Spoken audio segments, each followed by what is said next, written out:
आज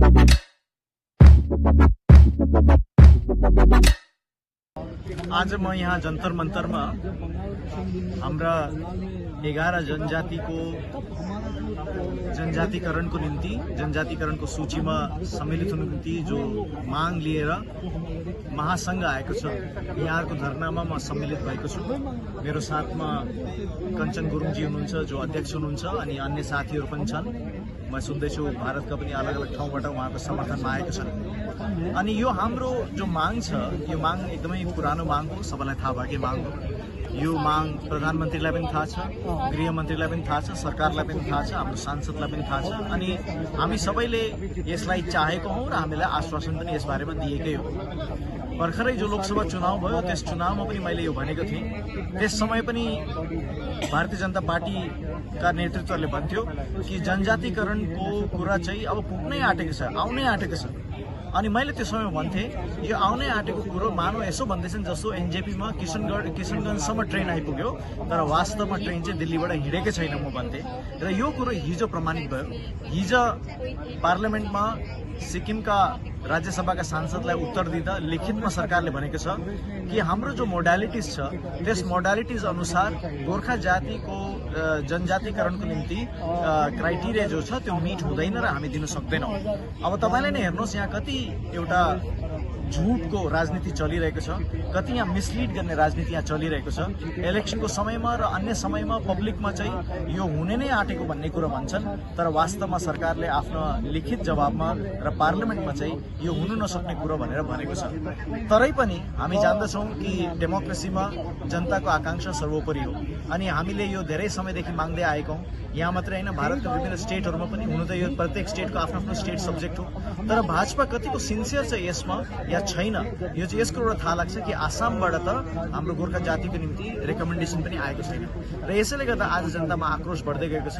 प्रत्येक प्रतिज्ञा जो गरिएको छ तीमध्ये एउटै पनि पूरा नहुँदा जनता आक्रोशित हुनु, जनता निराश हुनु, जनता हताश हुनु स्वाभाविक हो र यसैले गर्दा आज यहाँ यति टाढाबाट जन्तर मन्तरमा आउनुभएको छ, यहाँ आफ्नो आक्रोश प्रकट आउनुभएको छ र म पनि सोलिडारिटीमा उनी साथ एकतामा एकबद्धता देखाउन यहाँ आएको छु। र आज म हाम्रो सांसद राजु भाइलाई पनि म यही अपिल गर्न चाहन्छु, तपाईँ सांसद हुनुहुन्छ, तपाईँ यी मुद्दामा चुनेर आउनुभएको, तपाईँकै पार्टीको सरकार छ र सरकारमा ठूला ठूला औदासम्म प्रधानमन्त्रीसम्म तपाईँको पहुँच छ भनेर हामीले सुनेको पनि छौँ, तपाईँले स्वयंले पनि भन्नुभएको छ। र यसै कारण जो सरकारले भन्दैछ कि क्राइटेरिया पूरा भएको छैन, के क्राइटेरिया पूरा भएको छैन त्यो बुझाउने काम तपाईँले त्यो गर्नुहोस्। यदि तपाईले जनताको साथ चाहनुहुन्छ यसमा भने तपाईले हामीलाई भन्नुहोस्, हामी जनताले त हामीलाई साथ दिँदै आएको। म स्वयं पनि पार्टीदेखि माथि उठेर तपाईलाई यदि यसमा कुनै प्रकारको सहायता गर्नुपर्ने हो भने म गर्न तयार छु, किनभने तपाईँले र मैले बुझ्छौँ कि पार्टी भन्दा हाम्रो जाति ठुलो भनेर।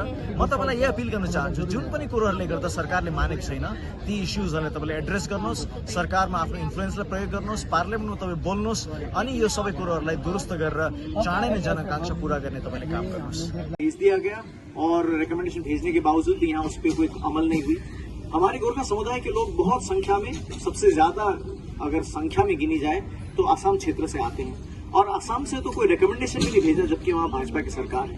तो इसी से इस पार्टी की नीयत और खास कर इस पार्टी की जो सरकार है उसकी नीयत साफ दिखती है और ये समय आ गया है कि अब लोगों को प्रति जो उनका वादा है उसको वो पूरा करें, अन्यथा लोगों का आक्रोश बढ़ता जाएगा। और आप जानते हैं कि डेमोक्रेसी में लोग ही सबसे बड़े होते हैं और जनता का जो एक संकल्प होता है, जनता की जो इच्छा होती है, जनता का जो आकांक्षा होती है, उसी के लिए सरकार बनाई जाती है। जो सरकार आकांक्षा पूरी नहीं कर पाती फिर वो निकम्मी सरकार मानी जाती है, लोग उसको बदलते हैं। सर एक सवाल है, गोरखा समुदाय की जो शारीरिक बनावट है बिल्कुल ही फिट है ट्राइबल्स में आने के लिए। गोरखा जहाँ रहते हैं वहाँ वो इलाका जो पहाड़ी है वो भी जो है ट्राइबल्स में आने के लिए फिट है। जो उनका गोरखा का कल्चर है, जो उन्होंने बहादुरी दिखाई, ये सब जो है फिट है। तो फिर जब 1947 में देश आजाद हुआ, संविधान बना, संविधान सभा में क्या लग रहा है कि क्या आपके साथ उस समय से ही नहीं हो रहा है भेदभाव? सारे लोगों को डाला गया और आपको छोड़ दिया गया। दूसरा सवाल ये है कि क्या वर्तमान जिस सरकार पर आप आरोप लगा रहे हैं वो तो अभी 10 साल से आई है, क्या वो वोट बैंक पॉलिटिक्स में फंसी हुई है कि बाकी जो पहले से ट्राइब्स में हैं उनके प्रेशर में आ रही है? देखिए, जैसे आपने कहा, हमारा तो गोरखाओं का इतिहास ही सरकार से धोखा का इतिहास रहा है और विशेष करके पिछले आप जो 10 साल की बात कर रहे हैं और 10 साल के हमारे क्षेत्र से तो 15 साल से वो जीत रहे हैं। हमारे यहाँ तो विशेष रेखांकित करके कहा जा सकता है कि ये जितने बार भी हमारे वहाँ से एमपी बन के आए हैं सभी झूठ के आश्वासन पर बन के आए हैं और उसी झूठ को दोहराते रहे हैं। इस बार भी उनका यही कहना है। और जैसे आपने कहा हमारे सारे हमारे पास हमारे जो ट्रेड्स हैं, हमारे जो चरित्र है, वो सब प्रकार से हम एक ट्राइबल होने के हम उसके चरित्र को पूरा करते हैं। ट्रेड सारे हमारे में हैं। मगर सरकार कहती है कि आरजीआई ने कॉन्कर नहीं किया। रजिस्ट्रार जनरल ऑफ इंडिया का आपको सहमति चाहिए होती है और कल के जवाब में भी लिखा है कि आरजीआई ने इस पर सहमति नहीं जताई। तो सहमति नहीं जताई तो क्या पॉइंट है, उसको भी रखें। किन पॉइंट से वो समझते हैं कि हम ट्राइबल नहीं है, क्या चीज है जिसके कारण से उनको लगता है कि हमें ट्राइबल स्टेटस नहीं मिलना चाहिए, इन बातों को भी रखें। मैं चाहता हूं कि हमारे जो सांसद है राजू बिष्ट जी हैं, सरकार से पूछे, वो तो सरकार के अंग है, सरकार के ही पार्टी के वो हैं, वो रखे इस बात को पूछे और उसमें जो भी स्पष्टीकरण रखना है अपने तरफ से पार्टी के अंदर, पार्टी के फोरम में और सरकार में प्रधानमंत्री के बड़े नजदीकी वो अपने आप को बताते हैं, गृह मंत्री के भी नजदीकी वो बताते हैं और हमें ऐसा सुनने में भी आया है।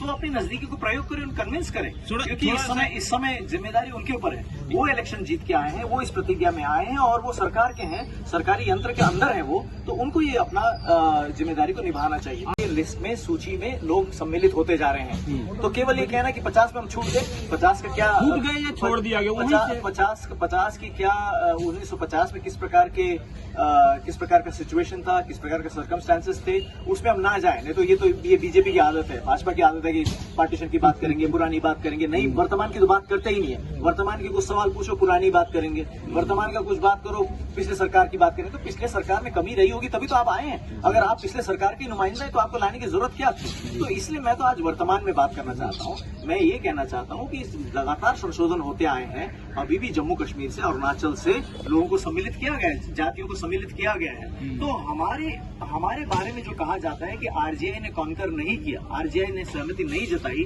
वो किस पॉइंट में सहमति नहीं जताई सरकार हमें बताए और पब्लिक डोमेन में डाले।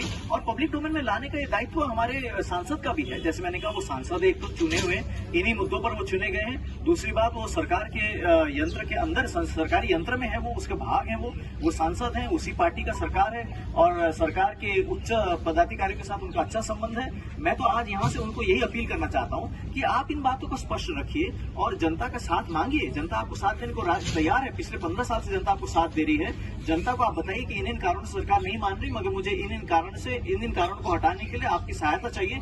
हम भी पार्टी से ऊपर उठकर आपकी सहायता करेंगे। मगर इस प्रकार के झूठ बोलना और इस प्रकार का केवल गुमराह करना, पार्लियामेंट के अंदर जो स्पष्ट जवाब आई है, उस जवाब के अलावा आप जब सड़कों पे उतरते हैं, जब आप ऐसे लोगों के बीच में जाते हैं, तब कहना कि आज या कल में बस होने वाला है। मैं हमेशा हमारे एक साथी की बात करता हूँ, वो भाजपा के तो नहीं है मगर भाजपा के वो समर्थक पार्टी के हैं, अच्छे मित्र हैं। सभी मित्र तो हमारे सभी हैं, सांसद भी हमारे मित्र हैं। तो ये मित्र पिछले लोकसभा के समय में हमारे गृह मंत्री से मिलकर गए, एक डेलीगेशन मिलकर गई और एक डेलीगेशन मिलकर जब गई तो उन्होंने वहां जाके लोग को आश्वस्त किया और उन्होंने कहा कि चिंता मत करो, वन फाइन मॉर्निंग हम ट्राइबल हो जाएंगे। मतलब एक सुबह हम उठेंगे और हम पाएंगे कि हम ट्राइबल हो गए। आप निश्चिंत रहो, इतना निश्चिंत रहो।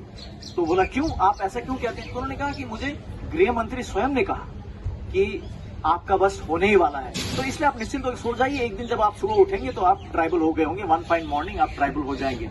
मगर वो one fine morning, one fine afternoon हो गया, वन फाइन इवनिंग हो गई, वन फाइन वीक हो गया, वन फाइन मंथ हो गया, पूरा लोकसभा बीत के चला गया, नया सरकार भी आ गई, कुछ नहीं हुआ और लोगों ने उनको बहुत उनका उपहास किया, उनका मजाक उड़ाया। तो आप तो कहते हैं वन फाइन मॉर्निंग। मैं कहता हूं उनका मजाक मत उड़ाओ, क्योंकि वो तो गृह मंत्री की बात सुनकर आए हैं ना। उनको क्या पता था कि गृह मंत्री कहेंगे फिर भी नहीं होगा? ऐसा तो कभी होता नहीं। गृह मंत्री कह दें, प्रधानमंत्री कह दें और उसके बाद भी ना हो, ऐसा तो अब उसमें तो गलती उनकी नहीं है, उसमें तो कहने वाले की गृह मंत्री की, प्रधानमंत्री की गलती है। तो मेरा कहने का मतलब ये पब्लिक डोमेन में, पब्लिक में आके कहना कि वन फाइन मॉर्निंग आपको हो जाएगा और पार्लियामेंट में लिखित जवाब देना कि आपके जो है वो ट्रेड्स पूरे नहीं हुए इसलिए हम आपको नहीं कंसिडर कर सकते, ये दोहरापन है। और बहुत समय तक आप जनता को इस प्रकार से भ्रमित नहीं कर सकते। मैं राजू बिष्ट जी से आज फिर से अपील करता हूं। मैं आज यहाँ उनके विपक्षी पार्टी का होकर नहीं, उनका एक गोरखा दाजू होकर, उनका एक गोरखा हितैषी होकर, उनका गोरखा समुदाय का एक भाई होकर, भाई होने के नाते मैं उनसे यही कहता हूं कि आप भी अपने पार्टी के अंदर आप बात कीजिए, क्या चीजें उनको दुरुस्त कीजिए, क्या चीज है जिस कारण से सरकार में यदि इस प्रकार की विचार है, आरजेए में इस प्रकार के विचार है कि हमको वो ट्राइबल स्टेटस नहीं दे सकते, वो क्या चीजें उनको आप दुरुस्त कीजिए। सरकार में आपकी बहुत अच्छी पहुंच है, हमने सुना है, हमने देखा भी, आप स्वयं भी कहते हैं, आप कीजिए, आप सरकार के यंत्र। हम तो बाहर हैं, हम तो सड़क में बैठे, हम तो क्या कर सकते हैं इससे ज्यादा कि हम आवाज उठाएं। हमारे भाई लोग कितने समय से आवाज उठा रहे हैं, हम भी उनके साथ सम्मिलित होने आए, हम भी अलग अलग मंच में अपनी आवाज उठाते हैं, हम इनके मंच में जाते हैं, ये हमारे मंच में आते हैं, हम इससे ज्यादा और जनता के रूप में हम क्या कर सकते हैं। मगर हमारा हौसला को हम बुलंद रखेंगे और मैं फिर से सरकार को भी ये याद दिलाना चाहता हूं कि जनता का जो आकांक्षा है उसके साथ ज्यादा खिलवाड़ नहीं करनी चाहिए। बहुत बहुत शुक्रिया। Thank you.